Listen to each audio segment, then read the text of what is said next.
Here is one of the only happy moments of our RV adventure.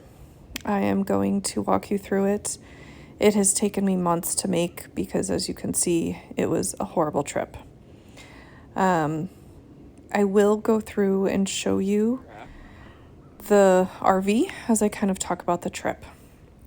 So there is this upper space that is designated as a bed.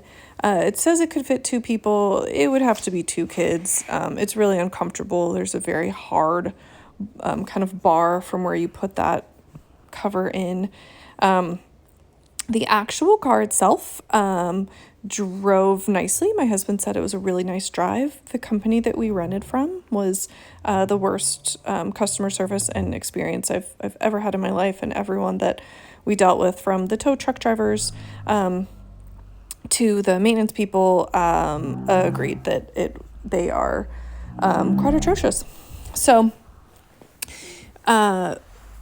there are 2 seats in the front, and it says it sleeps 6, but right off the bat, this area that's supposed to be all the other seating, there's only 2 other sets of seat belts. This worked out fine for us because we only had 4 of us, but if you really were going to be with a family of 6 that are needing to ride in it, there are not enough seatbelts for you. So just throwing that right off the bat. This RV is the Coachmen Prism. This is a 2023. We were supposed to be in a 2018. We booked back in January for a June trip. I get 1 trip. We do 1 vacation a year, and we decided it'd be really fun to RV through the redwoods. Of our 8-day trip, we got about 22 hours worth, which included 4 hours driving up and sleeping.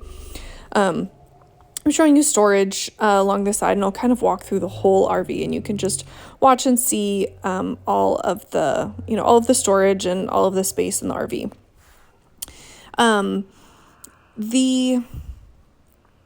I booked back in January for the trip in June, and I later found a charge for another $100 in April. I wish I found it earlier because I would have run from this company, but I didn't.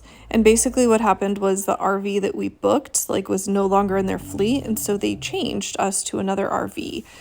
We didn't know that until we actually showed up and they're starting to do the orientation and the walkthrough, and it was problematic because that RV had 2 slide outs, and one of the slide outs went out the back, which would have put it bigger than our campsites and out of regulation, and you had to slide that out in order to use the bed. So we said we cannot take this RV, and they said most people are happy when we give them this different RV from the other one. And we said, well, we're not. We would have booked this one if we wanted this one. And then I come to find out that they had actually charged me for having that change of RV. So then they put us in another RV, and as we're going through the orientation, my husband notices that the oil is at the very bottom line per the, electronic board on the inside. And they said, oh no, it's totally fine. And my husband's like, okay. And we drive for the 4 hours, and then it says that it needs oil. We call roadside assistance. We get someone to bring us oil. We put in oil. It says it still needs oil. The roadside assistants say put in another quart. These have a lot. There's no dipstick. We can't even check it. It's all on this panel. And they had been kind of weird when we said oh, it's low. And they're like, no, it just kind of says that. So I'm texting back and forth with the person from the company the whole time, and he knows exactly what I'm doing and that I'm getting roadside assistance. We then leave that campsite and try to go to our next one, and it is still saying low, and we go and we put more in per the recommendation of the mechanic that we're talking to, and then the owner calls. The owner is incredibly aggressive, very accusatory. We're saying, look, we just need to know what you need us to do. We are 7 minutes from our campsite, and he says you cannot drive the vehicle at all. So my family was stranded in a gas station parking lot until about 10 p.m. that night, until we could get a tow company large enough to tow us to a campsite because the gas station said you cannot stay here. So we got towed to our campsite at 10 p.m., 10:30-ish, with my 2 young children. Mind you, one of my children is autistic, and we couldn't be in the RV, and he could not be in the front because he's in a car seat. And so we had to find additional ways for us to move around and get from place to place. While we are at our campsite, we then have to figure out how to get towed to a dealership, because the owner said the only way that you can continue to drive is to go to a dealership, get the oil changed, get the sensor fixed, and then you can move on with your trip. Meanwhile, all of this happened, again, within 24 hours of this trip starting. So 1, they tried to give us not the vehicle we recommended. 2, then they switch us to a vehicle that has a faulty oil gauge. So we spent an entire day on the phone with all of these mechanic shops, all of roadside assistance, trying to figure out what dealership will take us and what how to get towed there. We are also 4 hours away from home. And like I said, I have a child who cannot sit in a tow truck because they need a car seat. So I also had to find transportation for splitting us up with our family for the 4-hour trip home. I had to forfeit skunk train tickets, which were almost $300 for all 4 of us, camping reservations, all of the things that we had planned for the rest of the trip. There was absolutely no support from the company as far as helping us find towing, helping us find transportation for my son. There was not even acknowledgement. Like, he would just email and say, like, how's the RV? And I would say, thank you so much. My family is safe and sound. I had to do this, and this. And he's like, oh, it sounds rough. Like, things break down. Horrible human. It was beyond traumatic. Then we say, okay, the RV is at the dealership, like, we are getting our stuff out, and we are ending our trip early. And he said, I need you to look at the contract and consider this abandonment of vehicle. It's not abandonment of vehicle. The driveline is pulled in order to be towed. We have spent dozens of hours trying to deal with this vehicle that is the way it is because you say it cannot be driven because there is this faulty gauge and we can't tell how much oil is in the vehicle. So all of that, we had to end our trip early. They did not reimburse us at all. I tried to get the $100 back for being charged. Meanwhile, this is like almost $3,000 to rent this vehicle, and I tried to get back $100, and they fought me and then did an unauthorized charge on my credit card while the RV was in the shop. He called me twice at noon on a Saturday, a minute apart from each other, and then charged my vehicle a minute later, so gave me 2 minutes to respond.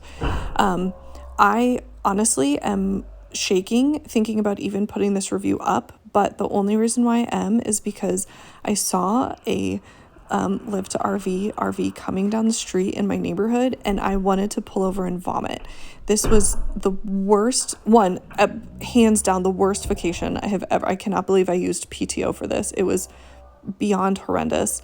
But 2, like, I feel so bad for anyone else who has to deal with this company.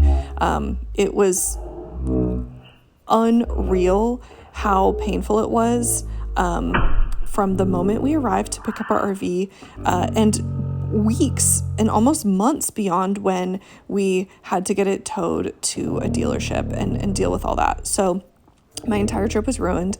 And he was like, oh, you had a few good days. We had no good days.